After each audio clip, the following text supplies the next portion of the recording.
To understand fully why this issue generates such powerful emotions in Iranians would be impossible, without a brief exposition of the history of the Persian Gulf.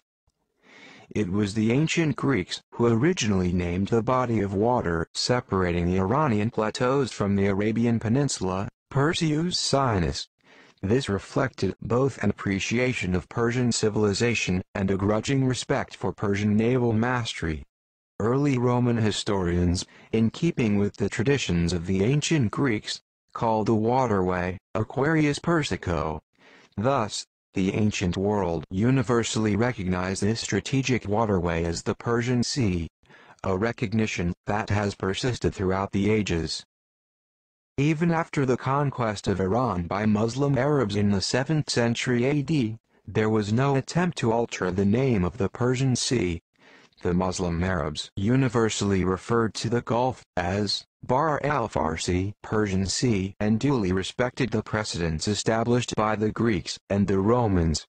This precedence was in turn respected by the various Arab, Iranian and Turkish empires that held sway in the region for the next 1,200 years. At what particular point in history the Persian Sea became the Persian Gulf is not altogether clear. But what is important and acutely consequential is that the United Nations has on 2 occasions formally recognized Persian Gulf as the exclusive term for the strategic waterway separating Iran from its Arab neighbors. The first announcement was made pursuant to the document UN AD 311 Gen on March 5, 1971, and the second was pursuant to UN LA 45.8.2 C on August 10, 1984. On both occasions, all 22 Arab nations represented at the United Nations signed the documents. Some observers have traced the origins of the campaign to change the name of the Persian Gulf to the rise of Arab nationalism, and in particular, Jamal Abdel Nasser. In fact, this campaign predated Nasser by several decades and, like many other noteworthy events in that region, inevitably involved the British. The first person to propose changing the name of the Persian Gulf to the Arabian Gulf was Sir Charles Belgrave, the British advisor to the rulers of Bahrain in the early 1930s. Belgrave made the proposal to his masters in London, but both the colonial and foreign offices rejected it outright. The next attempt was made by a more consequential individual. After the nationalization of the Iranian oil industry by the nationalist government of Dr. Mohammad Mossadegh, in 1951, the Anglo-Iranian Oil Company, AIOC, was desperate to sabotage Iranian interests in the region to avenge its losses.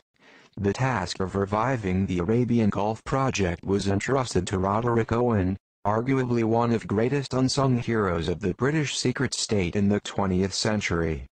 Using the cover of a shadowy functionary of the AIOC, Owen was in fact a senior MI6 officer in the Middle East.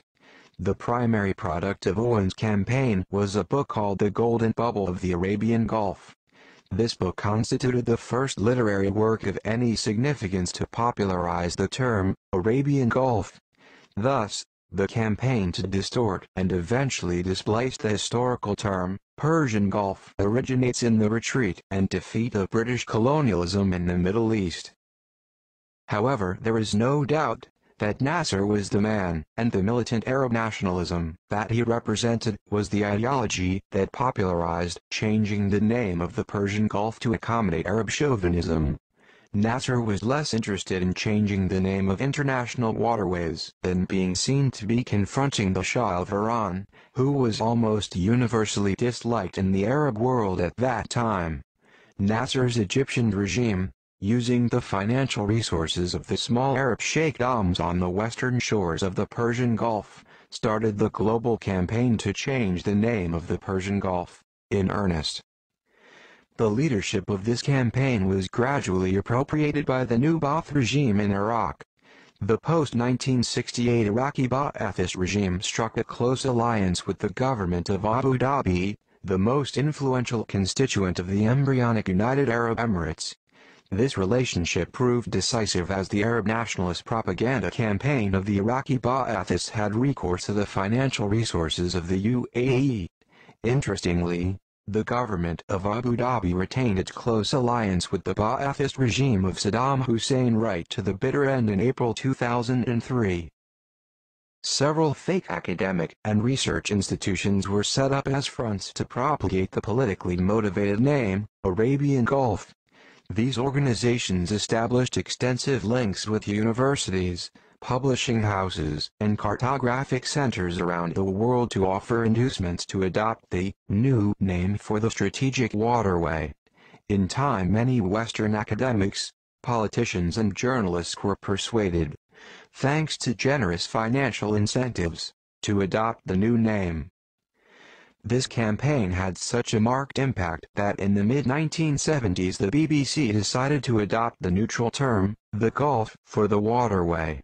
This unprecedented move constituted the Arab nationalists' greatest success, as the BBC had unrivaled power and influence at that time. Indeed, the ripple effect had immediate results insofar as much of the British press followed the BBC in adopting the Gulf as the primary point of reference. In due course, some media on the European continent and a small minority of media and publications in North America adopted the BBC approach in stripping the Persian Gulf of its identity. Those who follow the BBC in calling for the institutionalization of the so-called neutral term, the Gulf, are missing several important points. First and foremost, the name, Persian Gulf, reflects millennia of history, and disrespecting this name inevitably diminishes the histories and civilizations that grew around this strategic waterway. Second, the name, Persian Gulf, has been legitimized by the highest international legal body, namely the United Nations. This legal premise is diminished at our peril. Just imagine the crises that would erupt if nations took it upon themselves to rename the historical and legal names of seas and oceans. Imagine the Pakistanis calling the Indian Ocean the Pakistani Ocean, Texans renaming the Gulf of Mexico to reflect the identity of their own state, or the Iranians calling the Gulf of Oman the Gulf of Iran. Clearly, renaming the historical identifications of places is no trivial matter and can have very adverse political consequences. Third, the campaign to change the name of the Persian Gulf, although rooted in the frustrations of a collapsing British Empire, has been driven by the politics of Arab nationalism. This nationalism is now almost universally condemned as a failure, and any lingering dreams of Pan-Arabia dissipated with the fall of Baghdad and the ouster of Saddam Hussein on April 9, 2003. After the Iranian government took its unusually robust stance against National Geographic Society, the Arabic broadcasting network, Al Jazeera, put out a cartoon ridiculing the Iranian effort. The cartoon showed an Iranian mullah disregarding regional issues and Muslim unity, depicted in quintessentially distasteful and provocative Al Jazeera style by a U.S. soldier carrying away a Muslim woman, and instead opting to punish National Geographic Society for its disrespect for the Persian Gulf. While this kind of crude, provocative, false and hypocritical politicization is typical of Al Jazeera and the Arab media generally, it is important to underline that this issue is not inherently political. It is about the history and heritage of a waterway that has had a Persian identity for millennia.